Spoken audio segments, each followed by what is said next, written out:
You've told us that the two of you started dating in the middle of 2024, and that during that time, you extended him several small loans, all with the full expectation of repayment for things like an Uber ride, a dinner, and that you bought him a mobile phone that he was supposed to reimburse you for.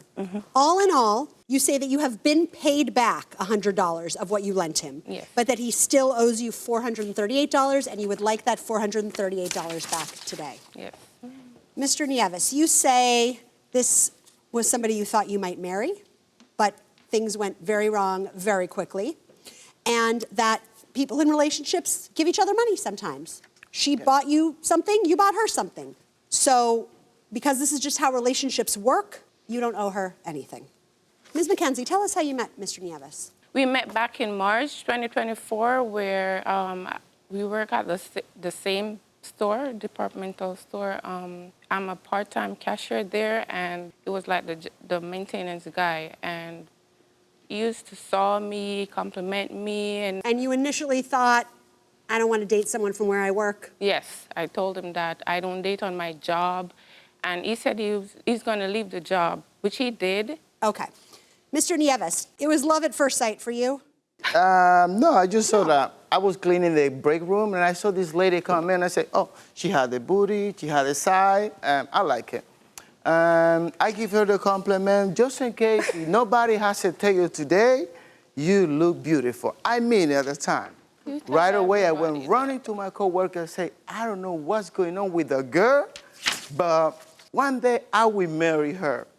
So, how many women have you said that about in your life? A lot. I just feel like you see someone you're going to marry every day. I'm getting that feeling. Yes. No, possibility, Yeah, because so many women that you see in the day, probably one of them, there you go. one I married. There you go. All right. That Okay, so I read you correctly. All right. So you left, you're saying, in order to date her? I left my job, that way I can date her. But when I left, she walked to the store like everybody that worked at the store asking, what is Carlos? What is Carlos? What is his number? So my boss, he also reported her to her manager because she was asking, you know what it is, why you don't give me his number? And so she was so persistent to find you that she was actually got in trouble at work for it. Yeah. Also, is that true? Yes. Well, the manager didn't came back to me, so. But you were so eager to find him that your manager felt like you asked one too many times. I really liked him at that time, but. All right, yes, go ahead, sir. At that point, when I went to work for North Carolina at that point, which I was a lot of people there with a beautiful accent. How you doing, darling? Things like that. I like the accent. But I was still thinking about the girl at the store, okay? Her? Yeah. Okay. Her. But you ended up deciding to make some changes to your life? Yes. And that you were going to refrain from being intimate with anyone until you were married? Exactly. Okay, but then you made an exception for the plaintiff. Yeah, she made me make it, Josh. The flesh is weak. So, It's weak. All right, so it was very early on in your relationship that the first so-called loan happened, right?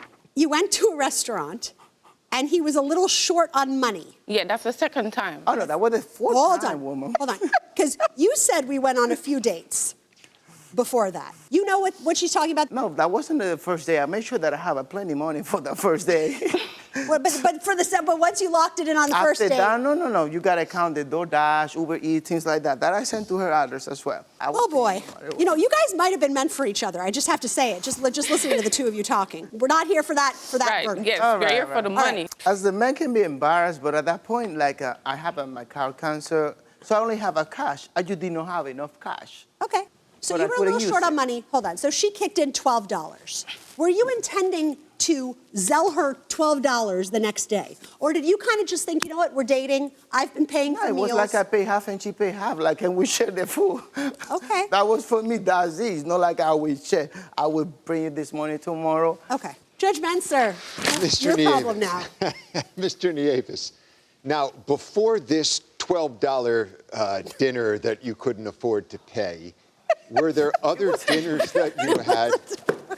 You put it in a way, so.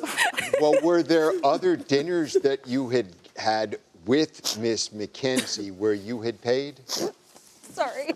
I paid just one time in a restaurant, and another couple of times was in my house, which I cooked. That's not a date. I'm not talking about in your house, but had you been out to a restaurant with her before this one time before $12? that? Yeah, before. Okay.